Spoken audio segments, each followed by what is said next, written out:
Updates చూస్తున్నాం. Amaravati railway line ఏర్పాటుపై AP సర్కార్ ఫోకస్ పెట్టింది. కొత్త రైల్వే లైన్ ఏర్పాటుకు సంబంధించిన భూసేకరణ కోసం గెజెట్ నోటిఫికేషన్ విడుదలైంది. ప్రతిపాదిత భూసేకరణపై ఏవైనా అభ్యంతరాలు ఉంటే జనవరి 16లోగా తెలియజేయాలని పేర్కొన్నారు.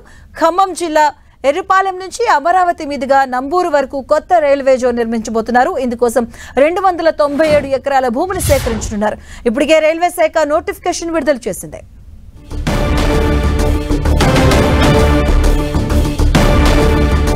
ఇదే అంశానికి సంబంధించిన పూర్తి అప్డేట్స్ మా కరెస్పాండెంట్ జయరాజ్ అందిస్తారు. జయరాజ్.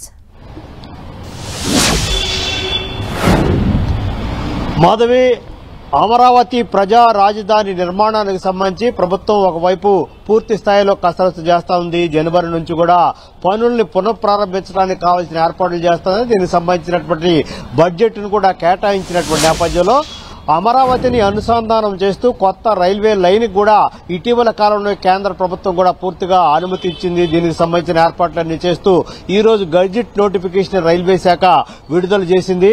దీనికి సంబంధించి ఈ రైల్వే లైన్ పూర్తయితే అమరావతి చుట్టుపక్కలంతా కూడా దీనికి అనుసంధానం అవుతుంది. అమరావతి కొత్త రైల్వే ఏర్పాటు కోసం, రైల్వే లైన్ కోసం భూసేకరణకు రైల్వే శాఖ గెజిట్ నోటిఫికేషన్ రిలీజ్ చేసింది. ఆ ప్రతిపాదిత ప్రాంతాల్లో భూసేకరణకు సంబంధించి ఏమైనా అభ్యంతరాలుంటే జనవరి నెల 16వ తేదీలోగా తెలియజేయాలని చెప్పేసి కూడా నోటిఫికేషన్ లో రైల్వే శాఖ పేర్కొంది.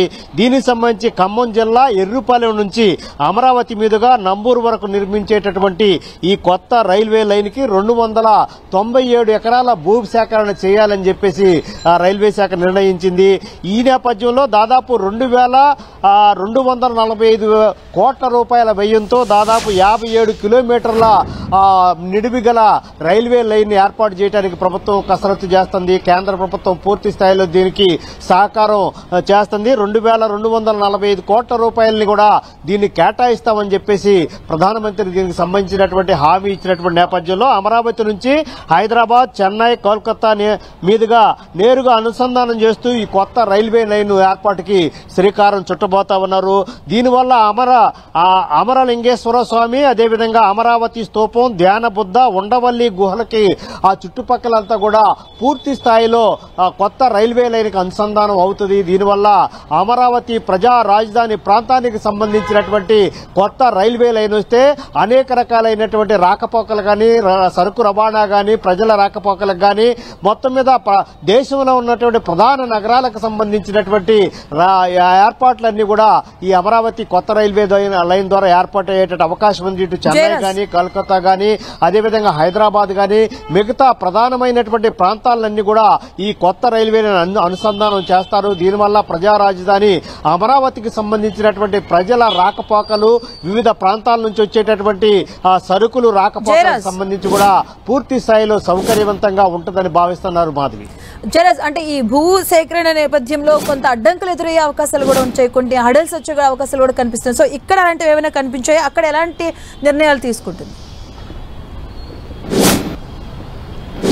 మాధవి, అమరావతి ప్రజా రాజధానికి సంబంధించి ప్రజల రాజధాని దాదాపు 29 గ్రామాల ప్రజలు 34,000 ఎకరాల భూమిని స్వచ్ఛందంగా వచ్చి అమరావతి రాజధాని నిర్మాణం కోసం ఇచ్చినటువంటి ఒక అసాధారణమైనటువంటి ఘట్టంగా చరిత్రలో నిలిచిపోయినటువంటి పరిస్థితి.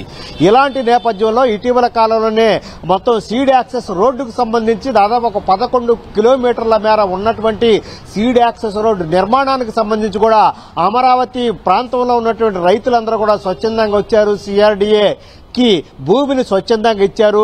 ప్రజా రాజధాని అమరావతి నిర్మాణం కోసం దాదాపు 1800 రోజుల పాటు నిరాహార దీక్షలు చేసినటువంటి అసాధారణమైన ఘట్టం కూడా ఈ అమరావతి ప్రజా రాజధాని ప్రాంతంలో ఉన్నటువంటి నేపథ్యంలో దాదాపు 247 ఎకరాల భూమిని అమరావతి కొత్త రైల్వే లైన్కి ఇవ్వడానికి కూడా ఎక్కడ ఏ విధమైన ఆటంకాలు ఉండేటటువంటి పరిస్థితి అయితే ఇప్పటివరకు లేదు. ఇది ప్రజా రాజధాని, ప్రతి వ్యక్తి కూడా ఇక్కడ రాజధాని కావాలని కోరుకుంటున్నారు.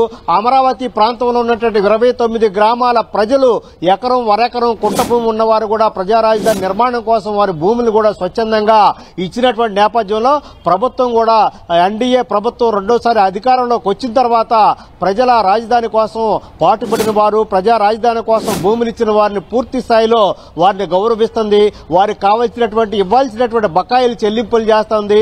వారు భూములు ఇచ్చిన తర్వాత వారు కేటాయించాల్సిన ప్లాట్లు కూడా కేటాయింపు ప్రక్రియ చేపడతా ఉంది.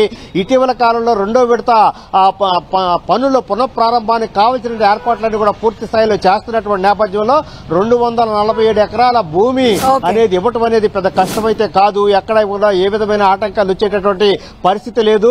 దాదాపు 2247 కోట్ల రూపాయలను కేంద్ర ప్రభుత్వం కేటాయిస్తున్నటువంటి నేపథ్యంలో పూర్తి స్థాయిలో అమరావతి ప్రాంతానికి కొత్త రైల్వే లైన్ వచ్చేటటువంటి అవకాశాలు సుదూర తీరంలోనే ఉన్నాయని చెప్పి చెప్పుకోవచ్చు మాధవి. Okay, thank you Jayaraj.